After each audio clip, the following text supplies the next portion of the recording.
Hello student, स्वागत है हमारे चैनल बीएससी एजुकेशन लेक्चर्स में। तो यहाँ पे हम पढ़ रहे हैं BSc third year maths second paper unit first. Important question है रीमान समाकलन के आधार पर। ठीक है, सबसे पहले क्वेश्चन को ध्यान से पढ़ते हैं एंड आप लोग वीडियो के एंड तक बने रहेगा। और क्योंकि जब तक वीडियो के एंड तक नहीं देखोगे तो आप लोग के डाउट क्लियर नहीं होंगे। और बहुत ही ईजी तरीके की ये थ्योरम रहती है, बहुत इंपॉर्टेंट है, कई बार क्वेश्चन पेपर में पूछे भी गए हैं। मतलब जो इस टाइप के क्वेश्चन होते हैं जिनमें सिद्ध करना होता है या फिर थ्योरम होते हैं, तो आप लोग अपने मतलब जो हम फॉर्मूला लिखवाते हैं या कॉन्सेप्ट लिखवाते हैं या नोट लिखवाते हैं, तो आप लोग वो ध्यान से देखिए कि उसमें, क्योंकि उन्हीं के बेस्ड ये क्वेश्चन होते हैं। ठीक है, तो क्वेश्चन क्या कह रहा है, क्वेश्चन को पढ़ते हैं। यदि f of A B R सतत फलन है तो f अंतराल ए बी में रीमान समाकलनीय होगा। ये अपन को सिद्ध करना है। दूसरे प्रकार से, इस प्रकार से भी क्वेश्चन आ सकता है कि सिद्ध कीजिए कि प्रत्येक सतत फलन रीमान समाकलनीय होता है। अब देखो, रीमान समाकलन सिद्ध करना है अर्थात अपन को रीमान समाकलन की कंडीशन पता होनी चाहिए। तो रीमान समाकलन के लिए अपन ने क्या क्या सिद्ध किया है कि UPF minus LPF less than epsilon. अगर ये कंडीशन आप लोग प्रूफ कर दोगे तो कह सकते हो कि हाँ रीमान समाकलनीय होता है। UPF minus LPF less than epsilon, ये सिद्ध करना है इसमें। यानी कि एक अपन को सतत फलन दे दिया हुआ है। सबसे पहले अपन लिख लेते हैं जो जो कुछ अपन को क्वेश्चन में बोल रहे हैं। चूंकि एफ है जो वो अंतराल ए बी में सतत है।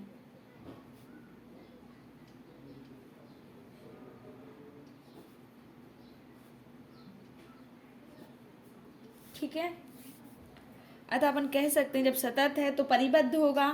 एफ जो है वो ए बी में परिबद्ध होगा।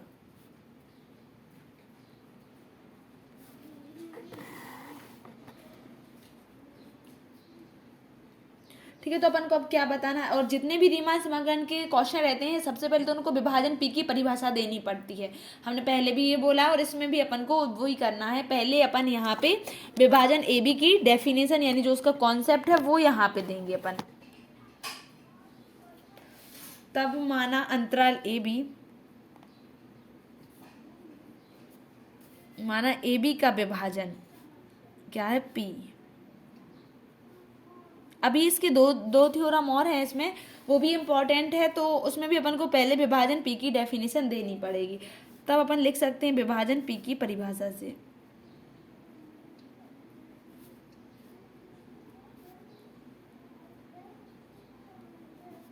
ठीक है, पी की विभाजन की परिभाषा क्या होती है, A is equal to X zero x one x two X N is equal to B. ये होता है पी का विभाजन। और यहाँ पे जो एक्स जीरो एक्स वन होते हैं वो सच दैट आप लोग यहाँ पे ले सकते हो इस प्रकार है कि x zero less than x one less than x two, x less than x three, इसी प्रकार लेस देन एक्स एन तक जाएगा। ठीक है, और इसके उपअंतराल भी यहाँ पे आप लोग लिख लीजिएगा, क्योंकि देखो पूरा विभाजन ये कंडीशन और यहाँ पे इसके उपअंतराल जो होंगे वो होंगे अपन के तथा x zero x one x two x three, x r minus one x r, ये साथ में लिखना है, सॉरी।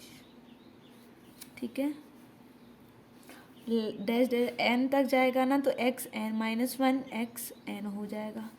ठीक है, यहाँ पे आप लोग ऐसे लिख सकते हो x r minus one x r, ये जो होंगे वो आई के उपअंतराल हैं। और क्या लिखते थे परिभाषा में, और अपन आई आर की वैल्यू भी लिखते थे और डेल एक्स आर की। ठीक है, तो यहाँ पे आई आर क्या होगा अपन का, आई आर मीन्स अंतराल।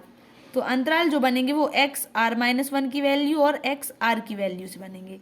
तथा डेल एक्स आर कैसे निकालते थे, परिवर्तन यानी कि बड़े वाले पद में से छोटा वाला पद यानी एक्स आर माइनस वन। ये हो गई यहाँ तक अपन की पी की परिभाषा, यानी विभाजन पी की परिभाषा से अपन इतना सब कुछ लिख सकते हैं। पी का अस्तित्व जो होगा, पी का अस्तित्व इस प्रकार होगा कि, अब देखो यहाँ पे अपन की कैपिटल एम आर जो होगा अंतराल ए बी में। ठीक है, और आप लोग प्लेलिस्ट पर जाकर भी सभी वीडियोस देख सकते हो। ये हम सब कुछ पहले आप लोग के लिए करवा चुके हैं। BSc third year math first paper, second paper, third paper, सभी कुछ हम आप लोग के लिए प्लेलिस्ट में करवा चुके हैं। आप लोग देख सकते हो नीचे साइड होंगी प्लेलिस्ट बीएससी थर्ड ईयर की, क्योंकि सेकंड ईयर की भी कंप्लीट करवा दी है, फर्स्ट ईयर की भी हो रहे हैं। ठीक है, तो यहाँ पे आप लोग लिख सकते हो कैपिटल MR माइनस MR, ये होती है P के विभाजन की कंडीशन। ठीक है, ये याद रखना है, epsilon upon B minus A। क्योंकि देखो कैपिटल MR जो होगी ये यानी कि सुप्रीमा वैल्यू, तो सुप्रीमा वैल्यू B हो जाएगी और इनफीमा वैल्यू अपनी A हो जाएगी। ठीक है, इसको दे अपन इक्वेशन फर्स्ट। यहाँ पे अब रीमान समाकलन की कंडीशन अपन प्रूव करेंगे कि रीमान समाकलन कब होता है, जब अपन UPF माइनस LPF की जो वैल्यू है वो लेस देन एप्सिलॉन प्रूफ कर देंगे, तो अपन कह सकते हैं कि ये रीमान समाकलन है, ये सतत फलन।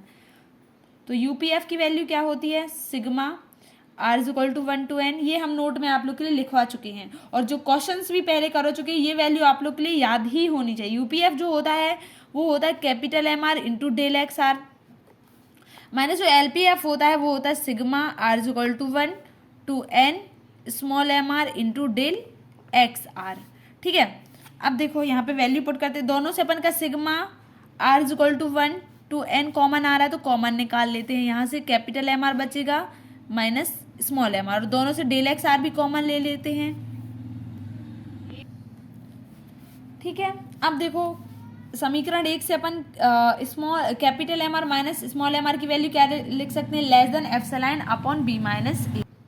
ठीक है, अब रखते हैं वैल्यू। अब देखो लेस देन एप्सिलॉन अपन B माइनस है, तो यहाँ पे भी अपन का लेस देन आ जाएगा, जहाँ पे अपन का इक्वल देन है यहाँ पे आप लोग लेस देन लगा दीजिए, क्योंकि अभी वैल्यू पुट कर रहे हैं ना, तो यहाँ पे लेस देन है, इसीलिए अपन लिख सकते हैं less than sigma R is equal to 1 to n हो जाएगा, और यहाँ पे कैपिटल MR माइनस MR की वैल्यू क्या है अपन की, epsilon upon B minus A into del x are.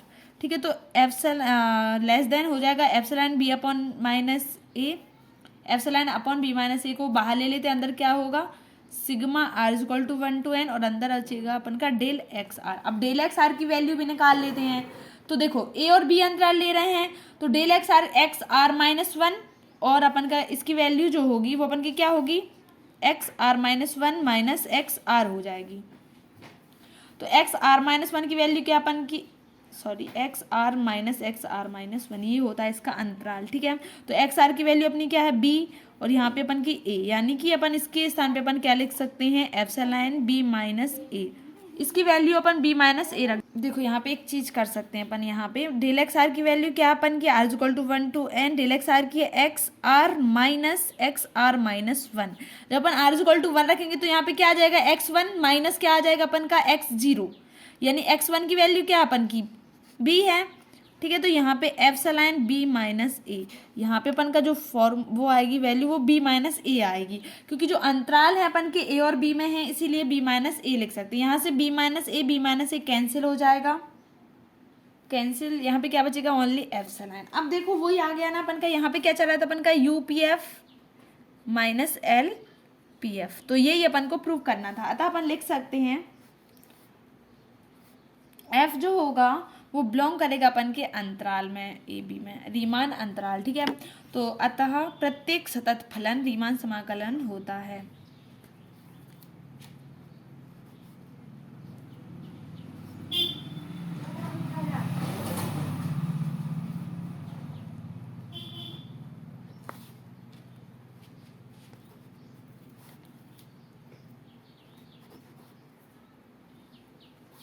तो वीडियो पसंद आए तो अपने दोस्तों के साथ शेयर जरूर करिएगा, और जो नेक्स्ट क्वेश्चन होगा अपन का प्रत्येक एकदिष्ट फलन रीमान समाकलन होता है, उसमें भी अपन को यही कंडीशन यहाँ पे प्रूव करनी होगी। तो मिलते हैं नेक्स्ट वीडियो में, तब तक के लिए थैंक यू। और अगली वीडियो में हम आप लोग के लिए एक चीज़ और करवा देंगे, उसमें अपन के यूनिट जो सेकेंड होगी, जो जिसमें अपन को अवकलनीयता सिद्ध करनी होती है, उसके फॉर्मूला आप लोग के लिए बता देंगे। ठीक है, चैप्टर सेकेंड में।